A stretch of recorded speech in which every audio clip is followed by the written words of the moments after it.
fantastic. Are you having a good evening? What a great lineup of speakers. Just a couple of disappointments for me. The first is that Rocco Forte got the protesters. They were meant for me, and I'm very, very disappointed. The second is that Tim Martin is doing a pub crawl of 100 pubs around the country, and he hasn't even invited me. I've been jetting around this week back and forth between London and Strasbourg, as you may have heard. So I've spent a couple of days with Monsieur Barnier and Mr. Juncker, who could become your best customer, Tim, I've got to tell you. And of course I've crossed swords with Guy Verhofstadt and many others. But I got to thinking, I've left Strasbourg and I've come back to Westminster. But who really, in this Brexit process, are the enemies? Is it the unelected bureaucrats? Is it the MEPs in Brussels?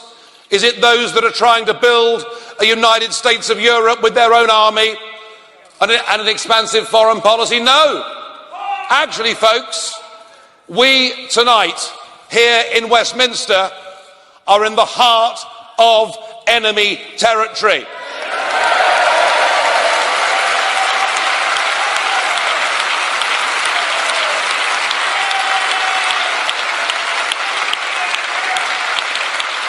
You see, it couldn't really be clearer, could it?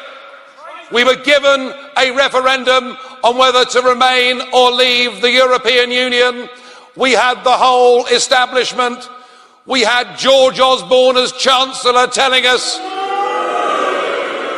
that 500,000 jobs would be lost. Everybody would, I'll use the word leave London if that's all right with you.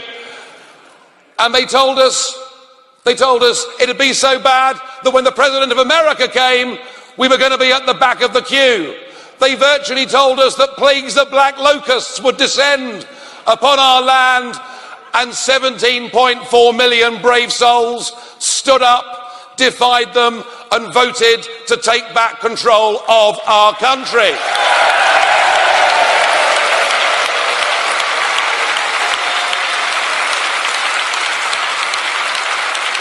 We then faced a general election in which both of the major parties, who took over 80% of the vote, promised us that that referendum result would be implemented.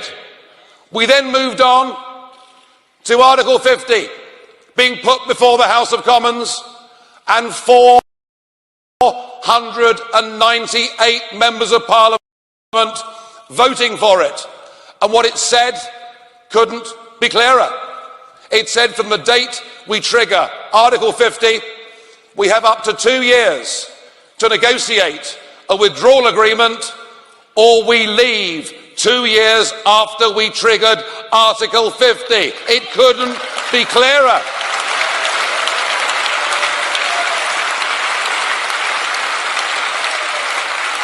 It is written into UK law, and that is exactly what should happen. But I'm afraid the truth of it is that our political class, much of our establishment, and many of the giant multinational businesses never respected that vote from day one. They have done all they can to frustrate it, all they can to delay it. And we get a never-ending series of negative messages. The whole thing is couched continually in economic terms, isn't it? We'll be worse off. We'll be poorer. It'll be a disaster. The very same people who told us we had to join the exchange rate mechanism. Remember that one?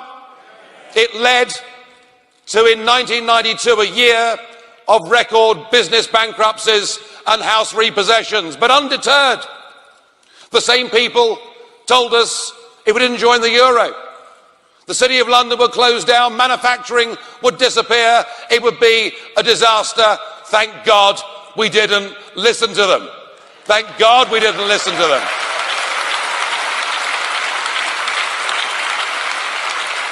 And having been proved wrong again and again, now they tell us that leaving the European Union would be a disaster.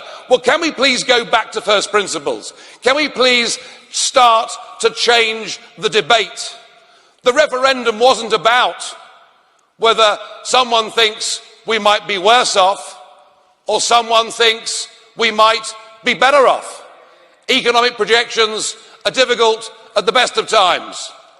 The referendum was about something else. The referendum was about a word that now seems to have evaporated in our whole debate on Brexit. This word that actually is the ultimate prize.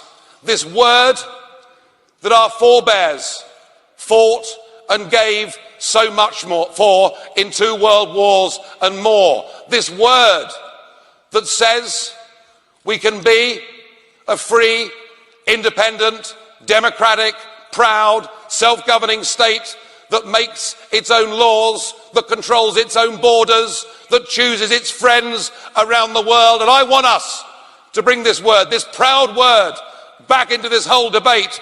The word is, and what we voted for was, the independence of this country. That is what we voted for. Independence.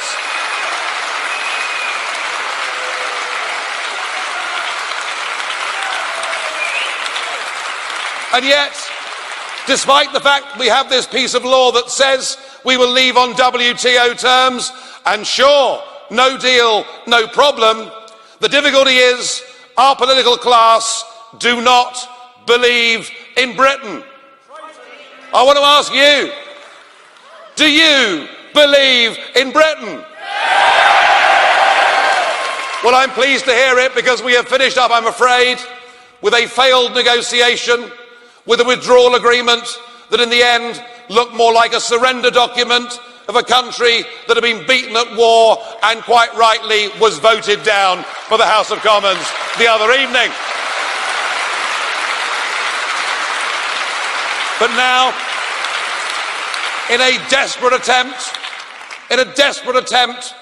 the Prime Minister wants to try and get her Brexit in name only through, and she's now engaged on a cross-party debate, attempting to achieve consensus with a group of parties who are all Remainers. The only person that didn't turn up, of course, was Jeremy Corbyn, which is odd. Well, he's perfectly happy to meet Hamas, isn't he? Perfectly happy to meet Hezbollah, happy to take tea with the IRA, but he wouldn't go and meet Mrs May, which I find a little bit strange.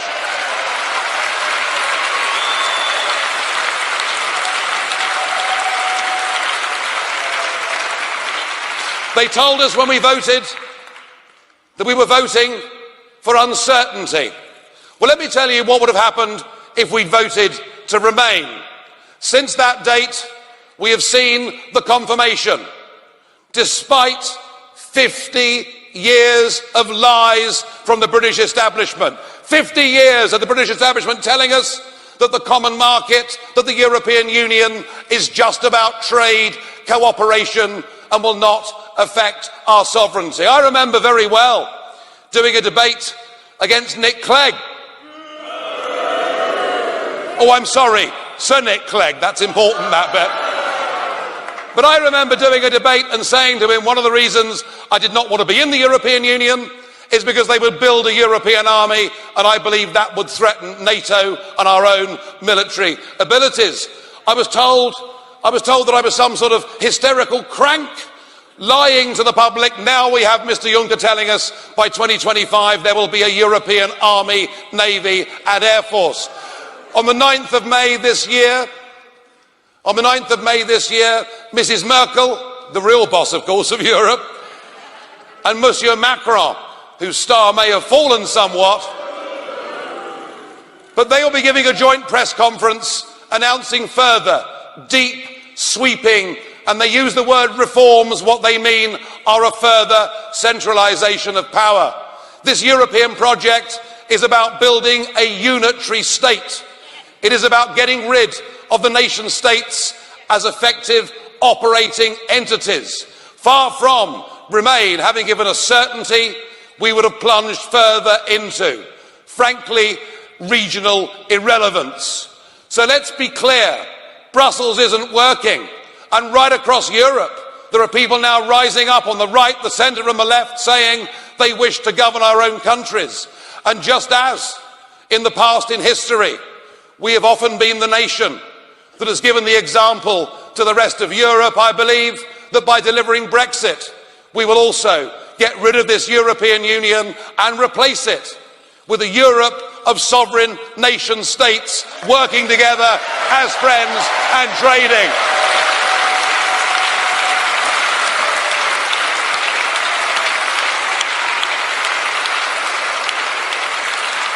Now, I have been, over the course of the last year, I have been perhaps publicly the most pessimistic of all the Brexiteers. And at a previous Leave Means Leave rally, I said things that many in the audience didn't want to hear. My New Year's resolution was that I was going to hope for the best, but prepare for the worst. And I can tell you, it's the only New Year's resolution I've managed to keep so far in my adult life. The rest all go by the wayside fairly quickly. So we do hope for the best, and we wish those fighting this great battle in Parliament well. But we fear not just the lack of resolve of so many in the cabinet, the Amber Rudds. It's easier than theatre, this, isn't it? The Philip Hammonds. But worst of all, it would appear that previous parliamentary precedent has now been thrown out of the window by a man who puts rude car stickers on saying something about Brexit. That weasel Bercow will do whatever he can to help the law of the land be overturned. I hope they win this great parliamentary battle, but folks, it would be negligent of us in this great campaign, this great cause to take back the independence of our nation, not to recognise that now it is quite possible that we will see an extension of Article 50. And when I've talked in the past about being worried that they may force us into a second referendum, I don't want it any more than you do. But I'm saying to you, we have to face reality in the face. Don't think the other side aren't organised. Don't think the other side aren't prepared. Don't think the other side haven't raised the money, haven't got the teams in place. They have. The Remain campaign are well organised. And one of the failures on our side is, having won this historic victory, we kind of all went back to our day jobs. And I guess it was reasonable to think, wasn't it, with 500 MPs voting for Article 50, that we'd won, that was the end of it. Folks, I don't believe that it is the end of it. And what I am doing here together with Leave Means Leave is building an organisation, building a structure on the ground, rebuilding the People's Army that helped us win that referendum in 2016.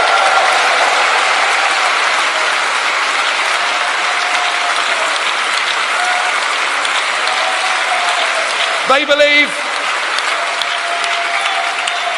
all I can tell you is this: if they extend Article 50 and we're forced to fight the next set of European elections, I will be fighting them. Make no doubt about that. And if worse comes to worst, and they force us into fighting a second referendum, and let's hope and pray that it doesn't happen. It doesn't need to happen. We've had the people's vote already, but let us prepare, let us organise, and I urge all of you to help us in this great campaign. In fact, the better organised they believe we are, the less likely they are to call that second referendum.